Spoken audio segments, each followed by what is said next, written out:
Hey guys, so I am back and I have the second modern fan. Well, this one is labeled Beverly Hills Aurora ceiling fan. Now, with the previous one that I had, I put it up with a remote and receiver kit, and that was such a pain. It was horrible. However, today we rewired, we didn't really rewire, we just put a new wire on the test rig. And this one, instead of just having a hot, a neutral, and a ground, has two hots, a neutral, and a ground. So that means that now the separate light control with these fan and light wall switches has gotten a whole lot easier now. So that made it so much easier, and that made me say, okay, there's only one fan, that's got to be the first one back up. And yeah, it had to be this one because this is one I was really waiting to test till I did this. So I'm very happy to have this one up here. I'm using the original wall control with it, and it produces decent speed range, and the lights dim fine. So anyways, I'll go and give you guys a close-up of the whole thing now. So this one is from 1991. I think the other one was like from 96 or 97. So it's still in that sort of textured white. The difference between this one and the last one is that this one isn't really in as much of a Navajo white as the other one was. Like, these are the blades for the other one. You can see they're much more of like a Navajo sort of white than more of a textured white like this one. So anyways, from the outside, besides the fact the wire's a different color, everything here is the same. Here's the wall control. It's a Lutron Skylark. So anyways, I'm going to go ahead and demonstrate full range light dimming here for you.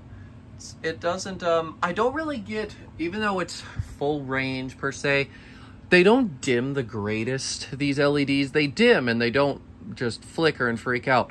But on the low end of the scale, it dies out really quick. But that's not really important to me. If it was a permanent install, it would be. So I'll just go ahead and I'll show you that here up close. Overall, a really, really cool fan. Absolutely love it. Anyways, now I'm going to go ahead and put this back. I just kind of wanted to show you it up close again with the light kit on as well. Or I shouldn't say light kit, but the up light. So there we go, I'll put it back. Just gotta adjust my tripod because for some reason now it's different. I think probably because of the way I put my phone in. I'm still getting used to having this new phone. And because the buttons are in a slightly different position, I gotta change how I do things. Anyways, all right, let's go ahead and shut the light kit off. And let me go ahead and grab my kilowatt and I'll go plug this in so we can see if this fan draws about the same as the other one. I don't remember, so you guys are gonna have to go into the other video. So here we go, starting the fan up on low speed. So even though I'm honestly though I'm not 100% sure which one of these I'm gonna, oh hold on one sec, I gotta wipe this lens off because it's bad. I don't even know which lens I'm supposed to be wiping. I don't know these new iPhones very well. It's still a mess. Gosh, I tell you, I hate how the lighting works. I never got that with incandescents. It's always LEDs that just do not play well with my camera. Anyways, so like I was saying, I'm not too sure whether this video or the other one will go up first. Probably the other one. And I'll probably be uploading these consecutively in like a week. I wouldn't be surprised if that's how future me decides to do it.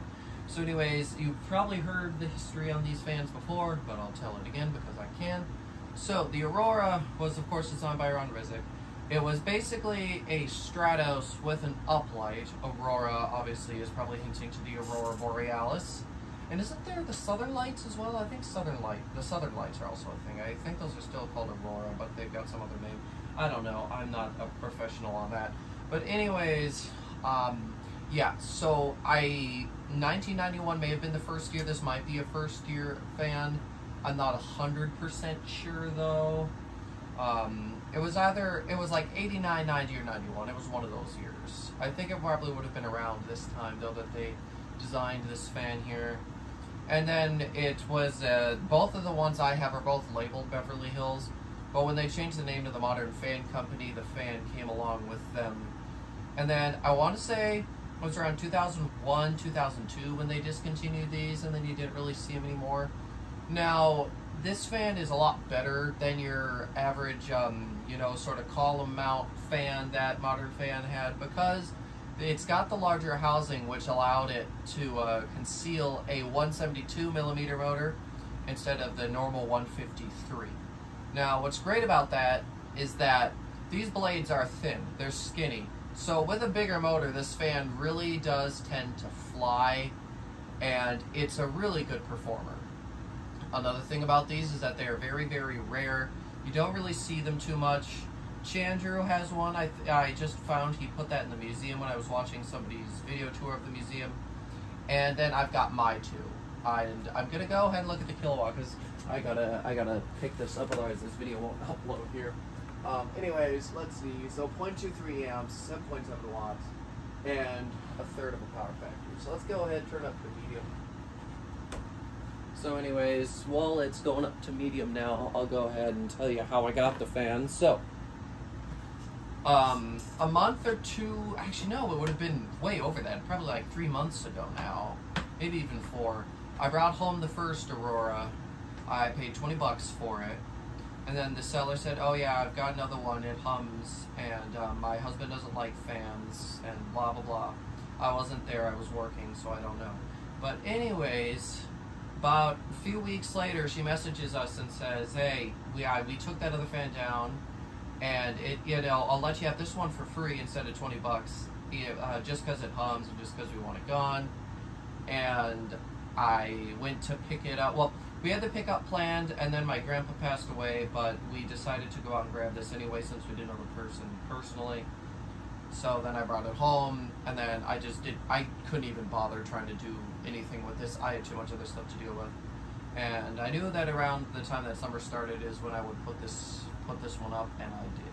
And I'm really glad she messaged me, because someday I'm praying that with my electrician salary, I'll be able to afford a house and do a dual install with these.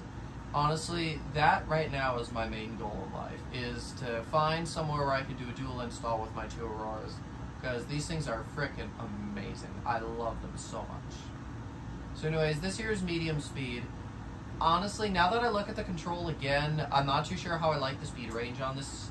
I feel like low was fine. This is more like a bit of a faster, more functional low.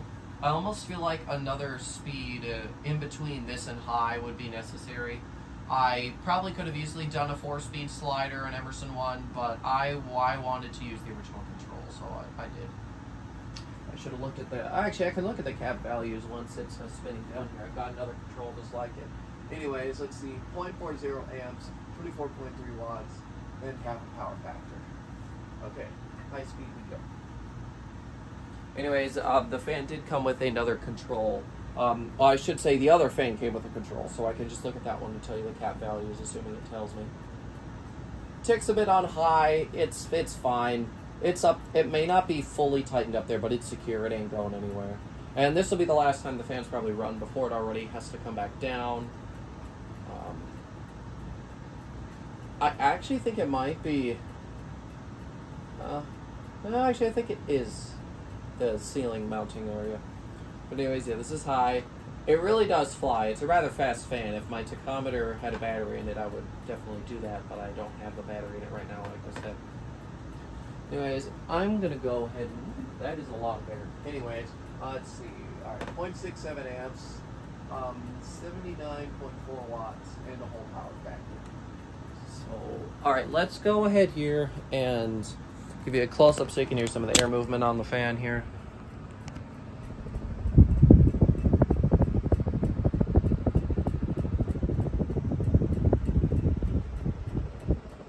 Alright. Let's go and put this thing back. This phone just fits better in my tripod too. I really like this new phone. Anyways, also while I let the fan coast, I'm going to go ahead and throw the uplight back on, just for fun. And now let's go grab this other control and see if it tells me cap values on here anywhere. But yeah, and oh, I should mention, the lady said the fan hummed. I do believe that whoever installed the fan hooked up the fan, the motor to the dimmer and the lights to the fan speed control. So basically they just wired it backwards and that's why it hummed. And as you know, dimmers are never to be used on fans, people. Don't do it. Does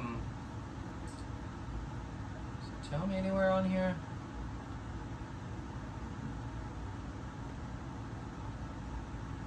It's in French.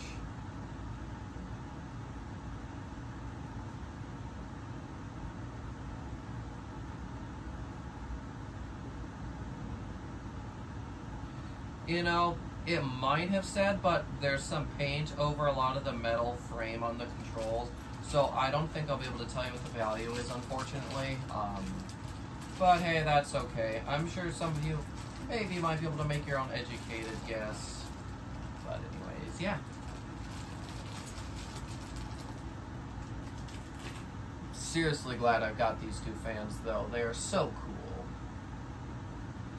And I should also mention that after they discontinued these in 2003, they introduced the new Aurora, which is kind of similar to an Altus, just with a big glass uplight thing on it. Almost like a dome, but the bottom was like cut off. And that lasted till about, I want to say 2013, 2014, give or take a year or two forward. I don't think it was any earlier than 2013. But yeah, and then after that, I think they still have uplight fans, just not an Aurora anymore. So yeah, with that, I'm going to go ahead and end this video. Thank you guys so much for watching, and I will see you next time. Goodbye.